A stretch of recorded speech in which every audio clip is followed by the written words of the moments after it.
Jama'a barkanku da kasancewa da mu a wannan cibiya mai albarka da muke kawo muku magunguna don taimakon al'umma. To wannan kamar yacce kuke kallon sa, wannan shine kaucin kuka. Kaucin kuka. Gashi nan kaucin kuka.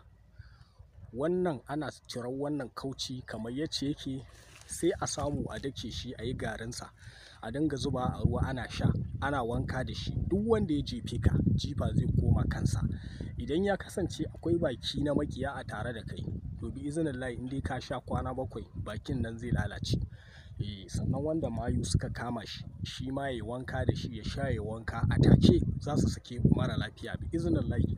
Sannan wannan ganyen kamar yadda kuke kallon kaucin nan, ana dake shi a yi hayaƙi da shi, a samo turare kamfani a dinga ta hayaƙi da shi bi iznillahi.